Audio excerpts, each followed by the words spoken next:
before last, that just a brief mention on that. I honestly have not looked at their agenda Okay, yet. I can look at it. Okay. All right. Should be good now. Okay, Okay. we're Thank you. officially live. And Good. everyone in the meeting can hear us, right? Like we don't have any issue with everyone else. I'm taking everyone's silence as tacit. And everyone's muted, so. Yeah, that's true. All right. All right, well, Okay. everyone's here, Good. so we are good. We're good. Thank you so much. Sorry for the delay. No, that's No fine. problem It's at all. fine. Yeah. Okay. Okay, so again, thank you so much for having us. And we're here representing McAllister Smith. If you did not hear that before, they do have 6 locations. So they do serve the whole Tri-County area. They have chapels in James Island, West Ashley, Mount Pleasant, Goose Creek, Holly Hill, and Columbia. So a good coverage there. McAllister Smith also provides pet law services. So some of you have probably used them through the years. So just to let you know, they do have that.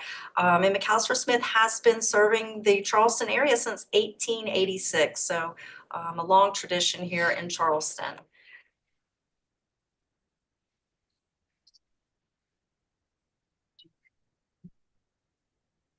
So talking about pre-planning, and a little introduction about myself as well. I am a licensed funeral director and I specialize in pre-planning. What got me to this side of it is a passion for pre-planning because of my time sitting with families in a grieving situation and an at-need. When they're sitting at the table, they're trying to make decisions. Of course, I've run into all kind of different scenarios. So whether it just be the grief or sometimes the finances or sometimes family controversy or some little family things that have come up, it has really just given me such a passion for pre-planning because with pre-planning, we're able to kind of address all of those things ahead of time. And we're able to meet with you, we're able to get your wishes and find out what you really want to do. And what I love about getting out in the community and giving you the information so that you can make an informed decision for yourself, for your family, for your loved ones. When you meet with me, I can sit down to the penny and we'll go over what your plan looks like for you. So there's so many wonderful benefits to pre-planning. So what we've found though is that there are about 75 to 125 things that need to take place within a very short time, within like a 36-hour window or 3 days. And I'm sure a lot of us here that are gathered, we have been in this situation where we have had to make arrangements for a loved one. So you kind of know what I'm talking about here when I say 75 to 125 things in a short period of time. Not only that, it's during a time when you are grieving. And, during that time, you just kind of want to be with your family. The last place you really want to be is with a funeral home and going through that process. With pre-planning, we're able to cover so many things off of that checklist that they are just done. They will be there at the funeral home for your loved one, for yourself, for when that time does come. So a meeting with a pre-planner such as myself, and I love to meet with people in the community, sit down with you. One thing that we do is we go over your vital statistics. So that's going to be information that is needed for a death certificate. It is best to get that information directly from you because I'm going to ask questions such as your father's name, your mother's name, her maiden name. You know how that is spelled. Sometimes your children do not. Sometimes I can't remember grandma's maiden name. So those are things that we are able to get directly from you. Your education level, where you were born. So those are types of information that is needed for a death certificate, and I'm able to get those ahead of time, and we'll have those on file for you. We also go over special instructions that you may have for your funeral and for your plans. So we kind of go through that and we discuss those and what's available to you, what's not, and we kind of go through those things. Your preference on funeral services, we can go through that, talk over that. And it's very important too, if you are military or if you are the spouse of a veteran, There are specific benefits that are available for our veterans. We love to make sure that you know what your benefits are and what your benefits are not. So, and actually, and we'll speak with Sean here shortly. That's with us. He is both a funeral director and a veteran, so he is a wealth of information with that as well. But there are many benefits for military. If you or your spouse are military or veteran, we are able to get that DD 214 on file. That is very important for a national cemetery or for honors and things such as that. So those are different things that we're able to get ahead of time and address early on. And then also we'll go over sort of emergency contacts, community groups that you're involved in that may need to be contacted when you pass. So we kind of go over all of those things. You know, sometimes with us, especially with women, statistically, we outlive the men. So whether we're single or whether we outlive a partner, oftentimes these things will fall on us. And we want to take care of these things in advance and just have all the information and have our plan specifically in place for that time. Some common reasons, and you may think about this as I'm talking to you, what would be some common reasons that you would want to plan ahead? And yours may mirror some of these on the screen, or you may have your own unique ones I'd love to hear. But some of those reasons that we find that are good for pre-planning is you're making some decisions that burden the family, you know, if we go ahead and take care of them now. Sometimes, you know, it may be a situation where mom told the son 20 years ago, you know what, this is the kind of service I want. And then more recently, she told the daughter, well, no, this is what I want. So that without the wishes being recorded and written down, that could cause a little tiff perhaps at the table when they meet with me. So certainly making those decisions for your loved ones kind of takes all of that question out of that planning process. There are no doubts about what you want for your service. There's no doubts about those decisions that you have made. Everything will be taken care of and laid out very clearly for your family. It gives your family that peace of mind. It allows your family during a grieving process to be together and spend less time in a funeral home during that time. So, and the one thing that I absolutely love about pre-planning is it ensures that the funeral costs have been addressed. That's so important when I'm at an arrangements table with a grieving family. Of course, my heart is there with you as a grieving family, but then the topic of funds, you know, does have to be addressed. And so that's to have that already taken care of is a wonderful feeling. Oftentimes when you have already pre-planned, prepaid, I don't have to bring that up at the table with your loved ones. It's really just a kind of when would you like to have the service?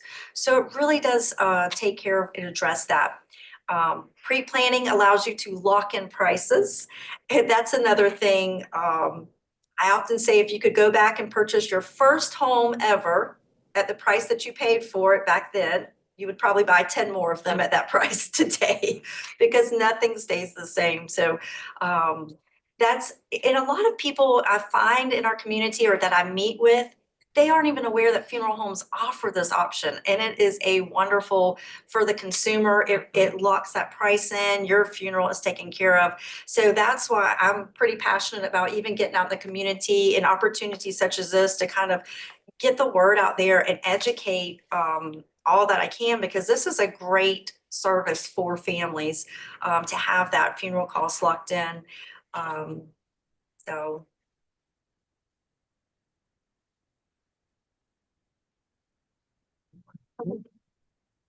So we have something that we call the acute loss period, and that's kind of, you know, the time of between when we first hear that and when that grief kind of starts, and we kind of go through, we hear the loss of a loved one, and oftentimes there's shock and disbelief. And then from that, it goes into, we start making phone calls and we start reaching out to others. And, you know, usually one of the first or the second question is, well, when is the service? When's the visitation?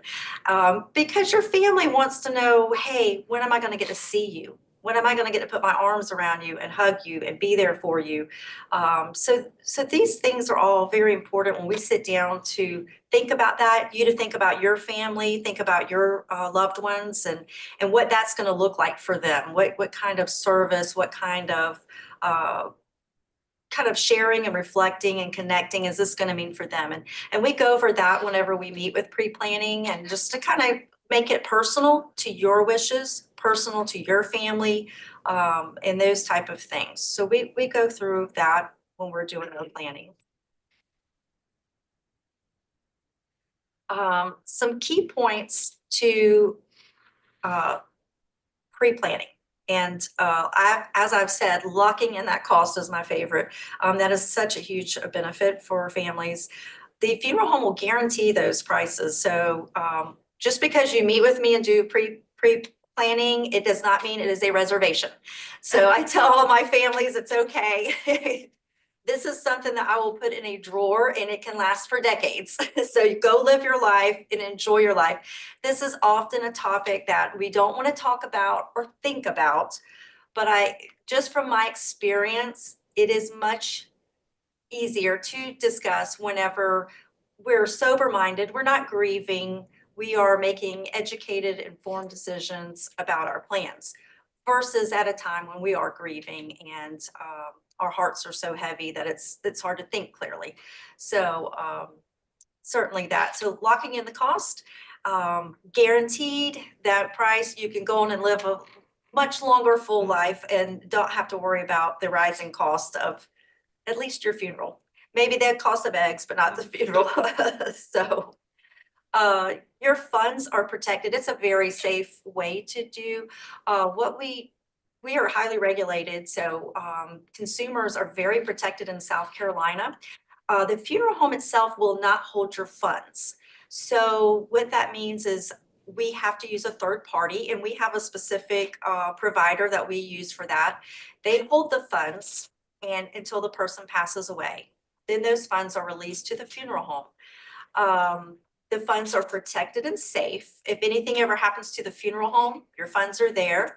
If you decide to move to another state or something, your policy can go with you. So it is a completely safe type of way to hold your funds and to secure that. As I've said, it's transferable, so it can go to another funeral home if you were to move, relocate. Whenever you meet with me, I'm able to get, like I said earlier, I can get down to the penny of what your wishes look like and what that means for you financially. The funeral home actually offers different options for payment. So you could have a one-time pay, but we also offer monthly manageable payments. So we could have you right where you need to be. Once that takes place, you're covered. They have products in place to where if you had an unexpected earlier demise, that funeral cost is actually covered through some insurance. So a lot of really great benefits that we can get more into detail in a one-on-one meeting, and I'm, to go over those with you. Do you want to go? Let's talk about veterans benefits now. Veterans. Sure. Thank you. And as Katina said, this is near and dear to my heart as a veteran and also as a funeral director for many years. And having my father-in-law as well as my father, grandfather, all were veterans. And so thinking about funeral planning for veterans is very important to us. And there are just some great benefits that are available to our veterans and their families. And unfortunately, the VA, although they have a lot of great benefits, they don't always come and knock on our door and beg us to take advantage of those when that time comes. And so for both veterans and for their spouses, we like to share that, and especially because we've got a couple of extra minutes. I know we want to provide that extra information. So there's a few key points to a veteran service and helping veterans with planning. The first is our Veterans Cemetery Association. So that's one of the three main branches of veterans benefits. We have the veterans healthcare system. We also have the compensation and pension portion of that. But the third branch of that from the Veterans Affairs is our VA cemeteries. And there's some really wonderful benefits there, and especially in South Carolina, where we still have 3 veteran cemeteries, national cemeteries here. We do have a state veteran cemetery that's in Anderson. Pardon me. We have our national cemeteries in Beaufort, in Florence, and in Columbia at Fort Jackson that are all still open for new burials for veterans and for their spouses. So it's wonderful to have all of those still available to us here in South Carolina. Now, when we're going to take advantage of those veterans benefits, the first thing I would say is we need a copy of that discharge form, that DD form 214 that all veterans would have. And so this just shows their discharge, the nature of their discharge, and allows us to file for those veterans benefits as well as any military honors. So if a family would like to have military honors as a part of those services, we would need a copy of that discharge, that DD 214, to submit to their branch of service and request those honors then. There's eligibility requirements that are applied there for the National Cemetery. So this is especially important for our guardsmen, or for National Guard reservists rather. And so there's just some different eligibility requirements that we can help identify for them. And there's even some pre-certification that we can help veterans with to make sure that they're eligible for placement in the National Cemetery, whether that's the placement of an urn or traditional casketed burial. So either one they will do. There's some different benefits that are available if a veteran or their spouse choose to be placed in the National Cemetery versus going into a private cemetery, say a church cemetery or a perpetual care public cemetery. So there's just some different levels of benefits that are available there. And again, we can talk about that on what a family would like to do. Some of the other items that we help with, filing for the flag, that's one of the things that the funeral home does, is getting the burial flag. Maybe you have one of those in your own home. I have 3 of them, as I said, from the veterans in my family, but getting that flag for the family, that's one of the things that we help with. Again, we need that discharge form to do that. Applying for a headstone or a marker, we're glad to help with that as well, especially if we're going into a public cemetery, a private cemetery, something like that, not a national cemetery. Pardon me. The National Cemetery Office would actually help with that. So if a family's choosing that, they help with that headstone application. Some of the other items, if we would like to replace medals or ribbons, service awards, that's one of the things we're always happy to help with as well. For instance, my father-in-law years ago got upset at someone in Washington and emailed all of his medals in. He said, take them back. This was in the 70s. And so years later, we were able to help him get those reissued. So that was his mode of protest at one point, was to mail all of his medals back.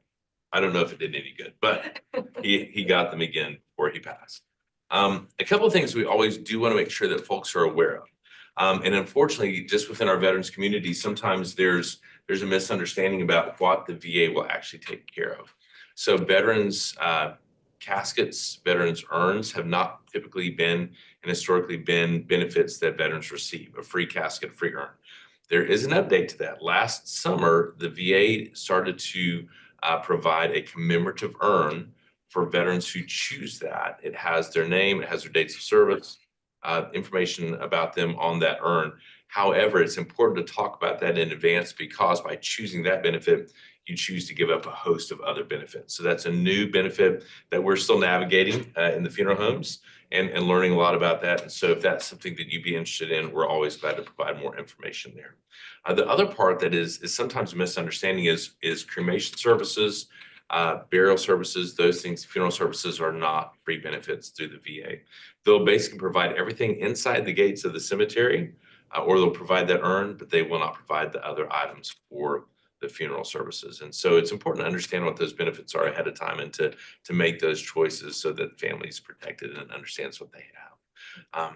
We also, one of the other things that we do as a funeral home is coordinate with the military. So if they're going to be military honors from the branch of service, we're the ones who are coordinating that ahead of time. So again, getting that information and finding out what you'd like to have done too, because there's varying levels of honors that are provided based upon your years of service and the nature of your discharge. And so we want to make sure that we plan for the right things there too. The final thing I'll share about, and I've talked a good bit about the National Cemetery and the benefit there. It can be a pretty significant benefit for families, veterans and their families and their spouses, because a veteran and a spouse both receive the same type of benefits in a national cemetery.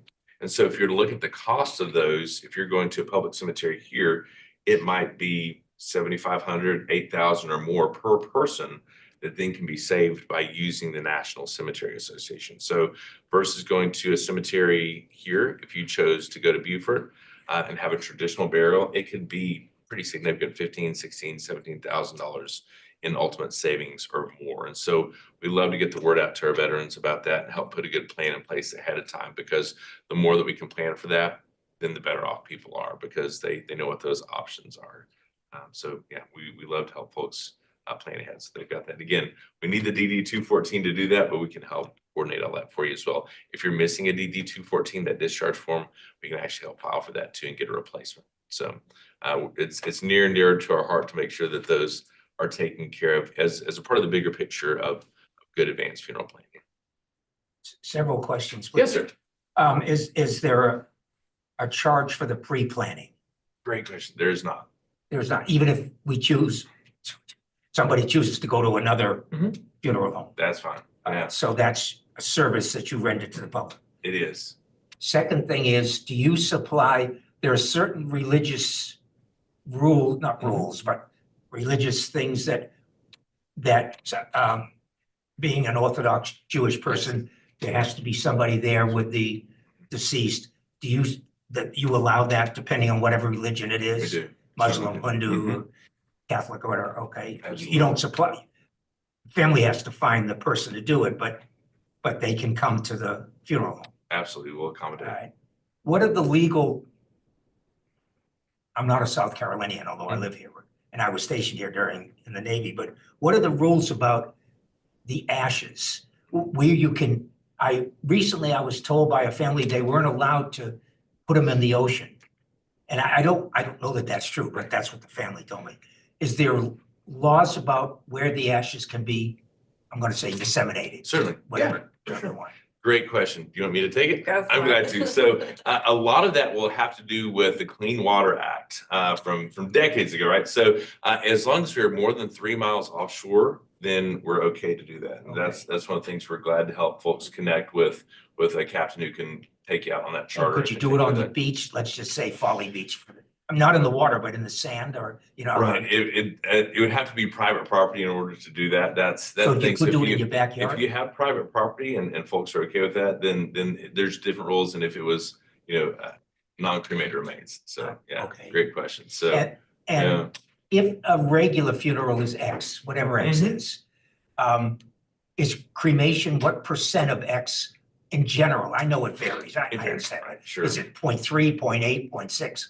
I'm just, That's a great question. Yeah. So as far as the cost, so the cost is Just roughly, sure. roughly. Cost is generally less. Obviously, it's generally less for cremation versus traditional funeral services. You can have a very inexpensive traditional service if you choose an inexpensive casket and service to go along with it. And you can have a pretty expensive cremation.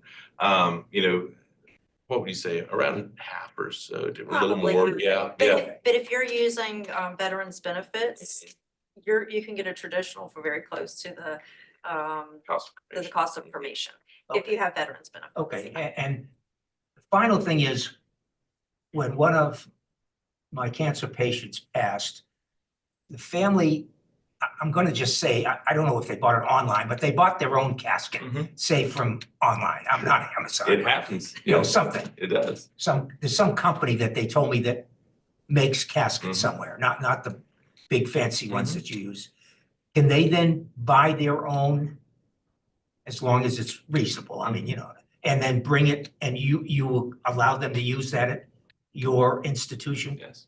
By law, South Carolina funeral homes do have to use that. So yes, we do have to allow that, and we do, right? And that's something that has been meaningful for some families to choose. There's things we always want to keep in mind with it, right? To make sure that it's Understand, that- and I don't know all the right. ins and outs, but Sure, yeah. they implied that it was less expensive. I don't know that that's true, but that's what they implied. And that's one of the things we just want to make sure a lot of times that the family's present when we receive that, that they understand. Sometimes, different funeral homes may have waivers that are signed if someone's using a third party casket that might not have come from them or they don't know that Understand. supplier. So yeah, but it's something that occasional families will choose Thank to you do. very much. Sure, great question. Thank you. Thanks. And while we're talking about a few of the technical details, I will say with cremation, one important thing, if you're considering cremation, it's very wise to plan ahead, because there's something called a cremation authorization that funeral homes that we are required to have. And if you're able to do your own cremation authorization, that takes you're able to do that in South Carolina when you pre-plan, prepay. That takes a lot of doubt, questions, and any type of confusion out of the hands. If you don't have your own cremation authorization signed, it's okay, but we have to get next of kin, and sometimes that can get a little difficult whenever if your next of kin is several children across different, states in the country, or maybe you don't have children, and then we're looking at nieces and nephews at that point. So certainly, if you are considering cremation, that may be something that you really want to take that into consideration. That we can go ahead and have that your authorization on file for that. Thank you. Yeah. Good question. Next thing I'm going to go over, and I'll probably have Sean. He does a great job because he's actually had use with his family, but we offer a product we refer to as out of area protection. This is for if you, now traditionally a funeral home is going to pick you up from your place of passing within about a 25-mile radius. So your home, a local hospital, something like that, they're going to pick you up, bring you into our care. However, we offer a product because this does happen, and Sean will share a little bit about that. If you were to pass away 75 miles or beyond from your home address, we have a product. It is a one-time payment membership, lifetime membership. It will bring you back for no additional cost. This company takes care of all of the logistics. It takes care of selecting a funeral home. So if you're on a cruise halfway around the world and you pass away, this product for no additional cost to your family will get you back to us. I'm gonna let Sean share because he's actually, unfortunately, had experience with this. Yeah, we've experienced this a couple of times in my own Personally. family. Yes, with my mother-in-law and as well with a great aunt who both, years apart, but passed away while on vacation. Coming home from family reunions or coming home from vacations. And so, in one situation, my great aunt had died in New Mexico, and we didn't have this type of protection to bring her home to Texas where she'd lived. And so it turned into a real process over 2 or 3 days and working with family and trying to get her back home for funeral services. The opposite situation, my mother-in-law, we were coming home from vacation in Florida a few years ago, and she lived in Elgin, South Carolina, just on the other side of Columbia, and she passed away in Beaufort. We had to stop on the way home, and she had become ill and was in the hospital there for 11 days, and then unfortunately died there. And so she did have this type of protection, and so we were able to get her back. It would have been pretty expensive even from Beaufort to Columbia to do that, and especially if someone should die more than a state away, right, or on a longer trip, maybe to travel to see family or vacation, whatever the case may be.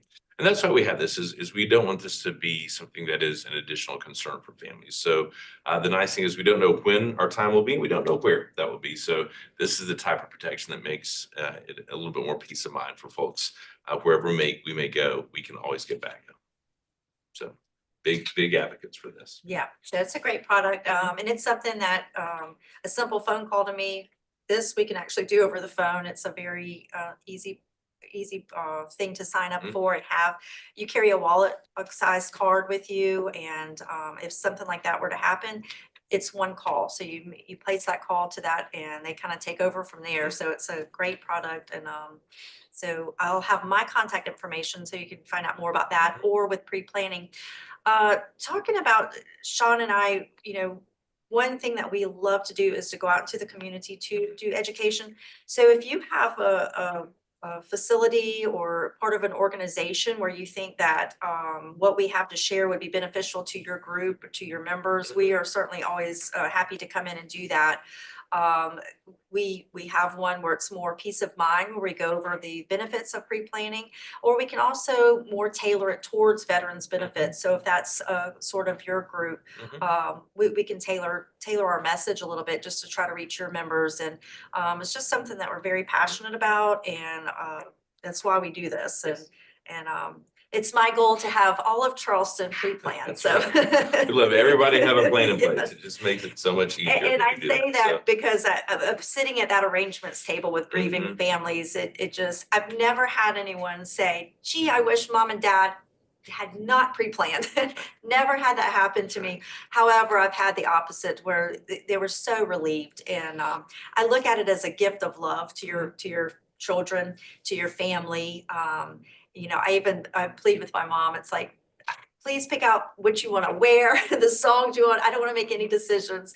I know I'll be in great grief, and I just want all of those done for me. So you may be like me and just want to have everything kind of done and taken care of. So, so yeah, the next steps, whenever you give a phone call to me, if you personally want to meet with me, we'll go over your specific wishes, what you're looking at for your family, for your plans, and we'll go through that.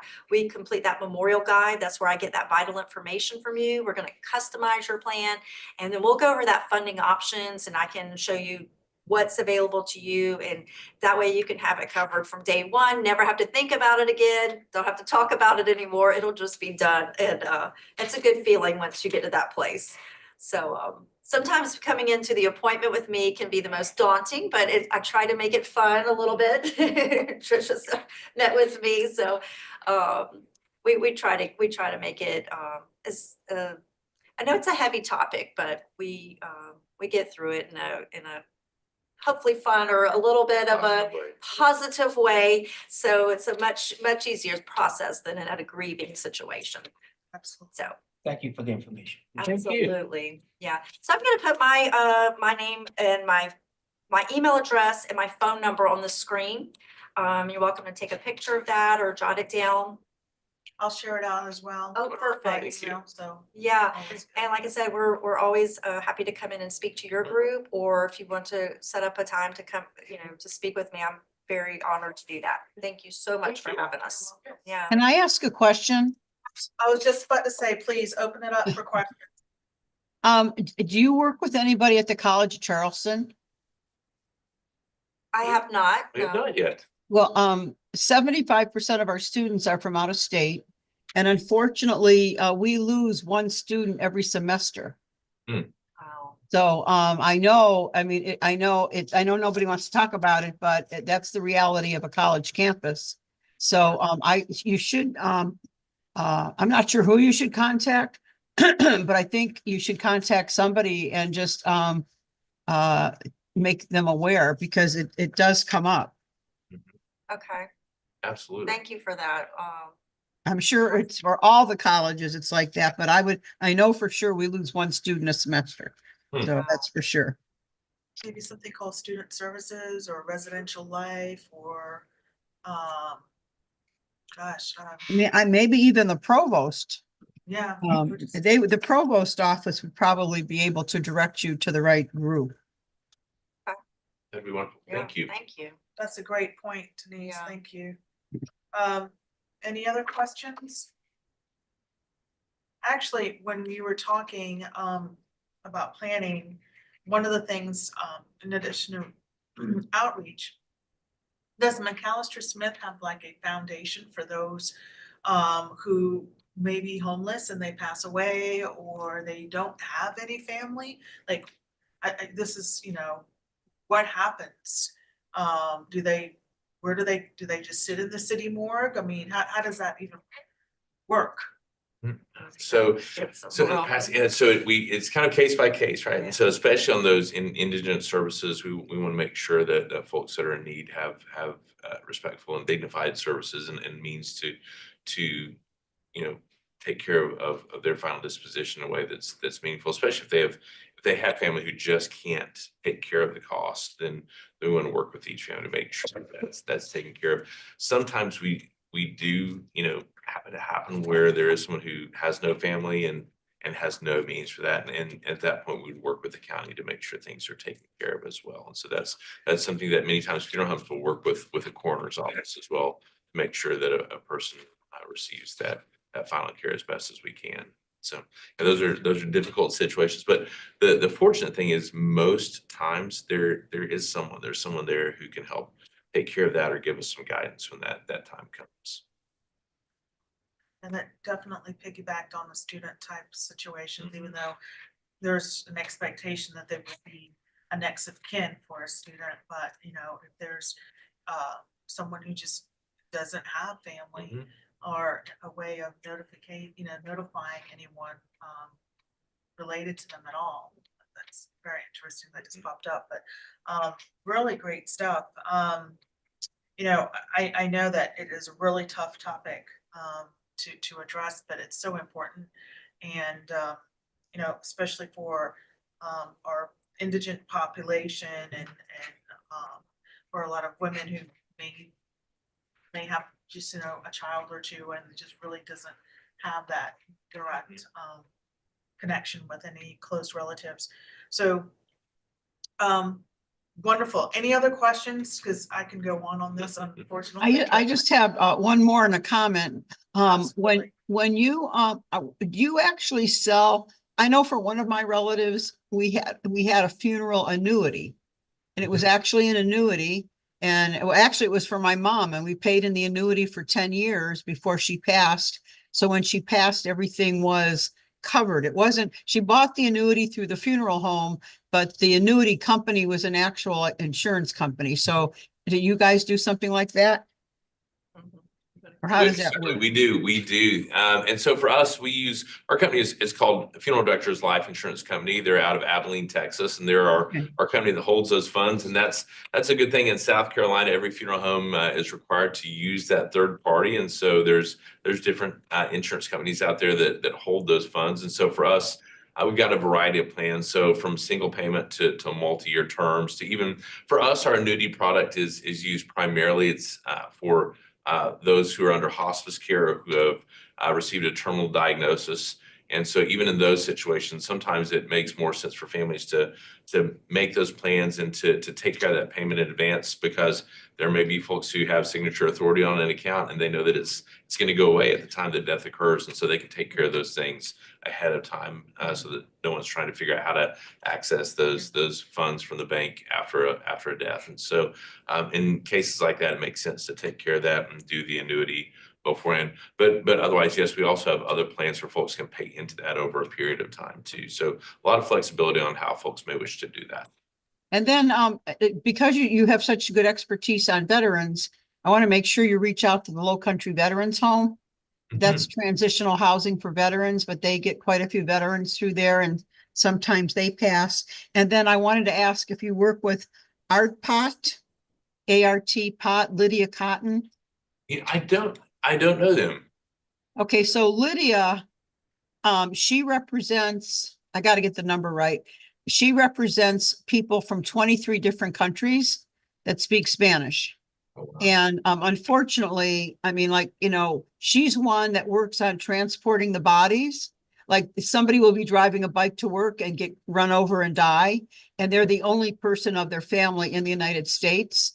So the sheriff's department gets them to Lydia, and then Lydia makes the international transfers to one of those, what's it called? One of those 23 different countries. It's 23 or 27, I forget. But she unfortunately, that happens pretty regularly.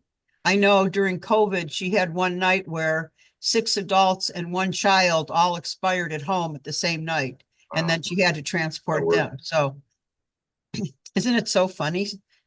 I mean, it's unfortunate, it's like shipping. But It is, and yeah. She's an expert at this and probably could use your help as well. Well, that's wonderful.